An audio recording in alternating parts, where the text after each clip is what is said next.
So since we already established on my page that everybody have an internal dialogue, there's a narrative that's happening in every single person based on their upbringing, culture, race, education, emotional trauma, etc., etc. Even the food that you eat influence your internal narrative and dialogue. Since that is established, that means that if everyone have an internal dialogue and a narrative going on, that means people are constantly judging, critiquing, positively or negatively. You're gonna have people who's going to be aligned with your self concept or aligned with your message or whatever it is you bring it putting out into the world.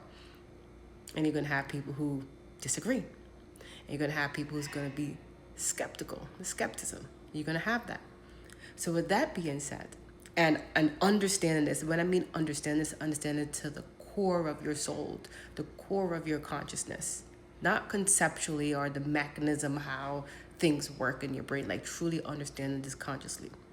That means that if you are living your life based on how people are going to think about you, that means you're going to be trapped, you're going to be stuck, and you're never going to accomplish what you want to accomplish or have high self-esteem, high self-concept, have high confidence, because you're going to always think people are going to judge you negatively. But people can't help themselves but to critique something that doesn't align with them, be skeptic of something that's new or don't align with them, align with someone who worldview, culture, race that's similar to theirs, etc. It's fine. So that means we're always going to be judged. We're always going to be critiqued. We're always going to have someone that have something to say about what we're doing or how we look, how we dress, etc., because it's just part of the human nature. So why waste your time thinking about what people are going to think about you and just do what you need to do? Post your content if that's what you want to do. Go back to school and do whatever you want to do, because people are going to judge you anyway, because it's just part of the human experience. You're going to have people who's going to align, and you're going to have people who's not going to align, because that internal narrative that we all have in our head is either we're going to be rejected by people or be accepted by people. You're going to have the skeptics that's going to either be swayed positively or swayed negatively into whatever message that you are projecting out into the world. And it doesn't necessarily have to be social media content. It could just social interaction is a form of projection of how you're thinking and your worldview, how you're operating in the world.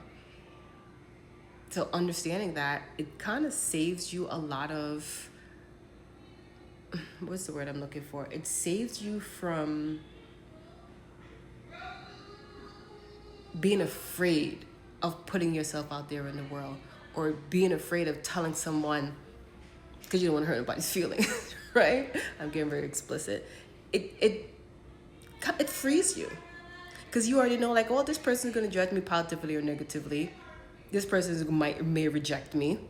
This person may accept me. Whatever it is, because they're seeing you based on their internal narrative. And the freeing part of that, it's so beautiful, because you could just live your life, you know? Of course, you want to make sure that, you know, you have some people that you just really want to stay away because their internal narratives are like toxic, yes. But overall, it's a sense of freeness, because it's like, okay, you're going to judge me anyway. And that's where people say, do what you got to do, because people are going to judge you anyway, because everyone have an internal dialogue, an internal narrative, and they're going to judge what they see based on what narrative they have inside their consciousness. So why not free yourself? Because I know I freed myself, and I'm still free of myself.